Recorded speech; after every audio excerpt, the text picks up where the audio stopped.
માતા પિતા ભૂખ્યા રહ્યા હશે પણ આપણને સારું ભોજન આપ્યું હશે. આપણો બાપ સવારે વહેલા ઉઠી 6 વાગે મારા બાપ એટલા માટે જાય છે, એમને નથી જતા.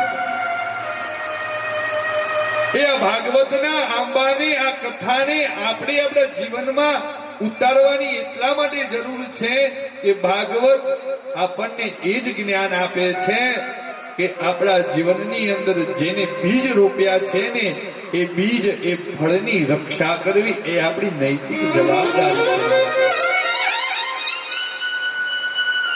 એક વખત એક પરિવાર 2 મિનિટમાં આ વાતને પૂર્ણ કરી આપણે ભાગવતમાં પ્રવેશ કરીએ. મા બાપ જીવનમાં શું છે? નાનો ચકડો પરિવાર હતો. એના માતા પિતા અને એક દીકરો રહેતા. દીકરો 5 વર્ષનો થયો એટલે એની માને ટીબીની તકલીફ હતી. એનો બાપ મજૂરી જાય, એની માને એની સેવા કરે, દવા કરે. દીકરો 5-7 વર્ષનો હતો એ સમયે અને એની મા ટીબીના કારણે મૃત્યુ પામી. હવે આ દીકરો એને ભણાવવું, ગણાવવું, એને સવારે ઉઠાડવું, જમવાનું બનાવવું, ઘરનું કામ કરવું, બધી જવાબદારી પિતાની હતી. માતા તો ચાલી ગઈ હતી.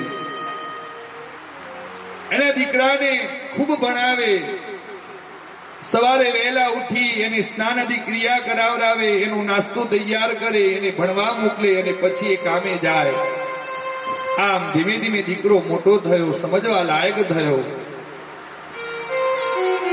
એટલે એના મિત્ર સંગતના કારણે એના પિતાશ્રી જોડે એક વાત કરી કે પિતાશ્રી, મારો ભાઈબંધ વિદેશની અંદર ભણવા માટે જાય છે તો મારે પણ જવું છે. એટલે એને પિતાશ્રી કે બેટા આપણી એટલી શક્તિ નથી, એટલી તાકાત નથી કે હું તને વિદેશમાં ભણવા માટે મોકલી શકું, કેમ કે મારી જવાબદારી છે, હું તો મજૂરીનું કામ કરું છું બેટા. તો એ સમજવા લાયક દીકરો એના બાપને કહે છે કે આપણા ગામડે એક જમીનનો ટુકડો છે, એ વેચી મારો અને એ વેચી મારી અને મને વિદેશ ભણવા માટે મોકલો. ઘણું સમજાયો પણ દીકરાને વાત ગળે ઉતરતી નથી. એટલે બાપ તો બાપ છે, બાપ કે દીકરાની ખુશી મારી ખુશી. એટલે જે જમીનનો ટુકડો એક આધાર રહેલો હતો ને એ આધારને વેચી અને આ દીકરાને વિદેશમાં ભણવા માટે મોકલે. વાત ખૂબ લાંબી છે પણ હું શોર્ટમાં કરું કે દીકરો વિદેશમાં ભણવા માટે ગયો, એને એરપોર્ટ પર મૂકવા માટે આ અભણ બાપ બચારો ગયો. અને ગયા પછી ઘરે આવ્યો ને ત્યારે એની પત્નીના ફોટા આગળ જઈને ખૂબ રડ્યો છે. મારા બાપ, આપણા જીવનમાંથી એક આધાર જતો રહે ને તો આપણે જીવનને એકલવાયું ગણીએ છીએ કે તારી જરૂર હતી પણ આજે તું નથી, પણ મેં તારી ફરજ પણ બજાવી છે. દીકરાના ગયાના 1 મહિનો થઈ ગયો પણ દીકરાનો કોઈ ફોન બાપ ઉપર નથી, કોઈ કાગળ નથી કે દીકરો શું કરે છે. આ અભણ બાપ બિચારો ફોન આવડે નહીં, ફોન હતો નહીં એના જોડે તો કેવી રીતે એની વાત કરે. સમય ખૂબ વ્યતીત થઈ ગયો. આ દીકરાએ નોકરી પણ ત્યાં પ્રાપ્ત કરી લીધી પણ નોકરી મળ્યા પછી પણ બાપને યાદ નથી કરતો આ દીકરો. સમય ખૂબ વ્યતીત થઈ ગયો એટલે એની ઓફિસમાં કામ કરતી એક છોકરી જોડે એને પ્રેમ થયો. એટલે એના ભાઈબંધના કહેવાથી આ બંને જણે બાપની રજા લીધા વગર, બાપને પૂછ્યા વગર લગ્ન પણ કરી લીધા. ક્રિસમસનું વેકેશન આવ્યું એટલે એના દીકરાને એમ થયું કે લાવ, આટલા બધા વર્ષો થઈ ગયા છે, સમય થઈ ગયો છે કે લાવ હું ગામડે જાઉં. એટલે આ દીકરો પાછો ઇન્ડિયા આવ્યો. ઇન્ડિયા આવ્યો એટલે બાપ અંદર રસોઈ બનાવી રહ્યા હતા. રાત્રિનો સમય હતો, સાકર ખખડાઈ એટલે એના મનમાં ભાવ થયો કે કોણ આવ્યું હશે. જેને દરવાજો ખોલ્યો તો એક નહીં પણ બે જણા હતા. ત્યારે બાપને તરત જ એ દ્રશ્ય જોઈ આંખમાં આંસુ આવ્યું. આંસુ એટલા માટે આવ્યા, એકને બે જોઈને નહીં, પણ બાપને દુઃખ એટલું જ થયું કે આ દીકરાને મેં માનો પ્રેમ આપ્યો. મારો જે આધાર એક જમીનનો ટુકડો હતો ને એ વેચી મારી અને મેં વિદેશ ભણવા માટે મોકલ્યો. ગયા પછી કઈ વાંધો નહીં, એને મને સમાચાર ન આપ્યા, પણ આ દીકરાને એક સમય એવો ન મળ્યો કે મને પૂછવાનો કે પિતાશ્રી હું લગ્ન કરું છું તો કરું ખરો? કઈ હું ના થોડો પાડવાનો હતો? એ વાતનું દુઃખ થયું, દર્દ આંસુ આવી ગયા. તેમ છતાં પણ એક માં એક દીકરાને પોખે ને એમ આ બાપે એના છોકરાને પોખવાની વિધિ કરી છે. મારા બાપ આયાના 3-4 દિવસ થયા એટલે એક જ રૂમ હતો. એટલે આ બાપ કડકડતી ઠંડીની અંદર બહાર સૂતો અને એના દીકરાને એની પુત્ર વધુની અંદર સુવાડ્યા. શરદીનો સમય હતો એટલે અચાનક જ આ બાપને ખાંસી આવી, ખૂબ ખાંસી ખાવા લાગ્યો.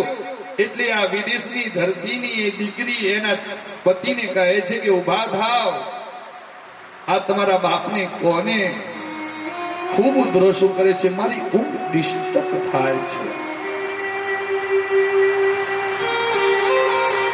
ત્યારે એ માનું આપેલો પ્રેમ આ દીકરો એ ભૂલી જાય છે અને કહે છે એનો દીકરો કે પિતાશ્રી અમારે આવા અવાજની ટેવ નથી, તમે ખાંસી ધીમી ખાઓ ને, અમારી ઊંઘ ડિસ્ટર્બ થાય છે, અમે આરામ કરવા માટે તો અહીંયા આવ્યા છીએ. વિચાર કરો મારા બાપ.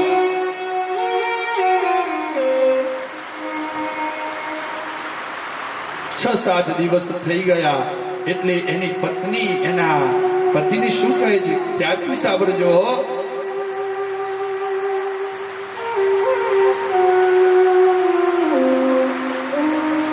એક કામ કરો ને, તમારા બાપને આપણે અહીંયા મહિનો રહીએ ત્યાં સુધી વૃદ્ધાશ્રમમાં મૂકી આવો તો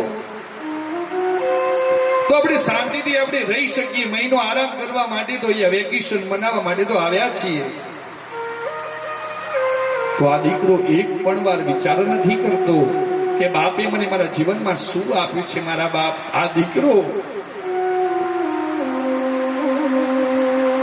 એને એક ધોતી લઈ, એક કપડાની ધોતી ને ખમીસ લઈને બહાર આવે છે કે પિતાશ્રી ચાલો આપણે આવીએ, હું તમને એક જગ્યાએ લઈ જાઉં છું, તમારે ત્યાં રહેવાનું છે, બહુ સરસ જગ્યા છે. એટલે મારો બાપ અભણ હોય પણ બાપ સમજી જાય કે દીકરાની શું ઈચ્છા છે. બાપને ખબર પડી ગઈ કે બીજું કોઈ ફરવાનું સાધન નથી, એ વૃદ્ધાશ્રમ છે ને એ જ મારું ફરવાનું સાધન છે.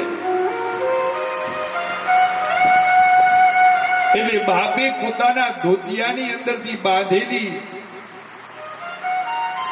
એક ધોતિયા જેવા ટુકડામાં બાંધેલી પોટલી તૈયાર હતી. એ પોટલી એના દીકરાના હાથમાં આપીને એક જ વાક્ય કહે છે કે દીકરા, આ પોટલીની અંદર મારી બચાવેલી થોડી કેવી રકમ છે અને એક નાનો ટુકડો તને આવી રે ને ધોતી જેવો એક ટુકડો મેં રાખ્યો છે, એ તું રાખજો. એટલે પિતાશ્રીને આ દીકરો કહે છે કે પિતાશ્રી કેમ આવું બધું આપો છો તમે મને?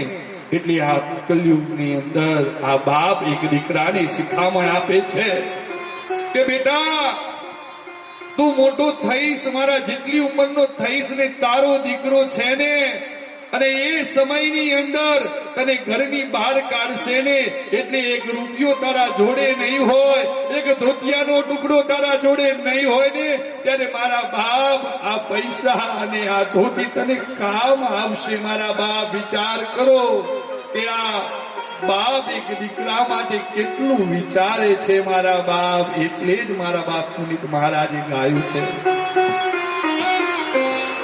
લાખો ના ઠર્યા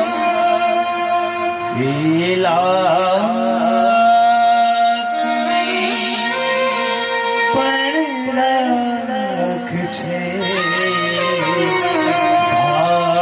ભાવના ભૂલશો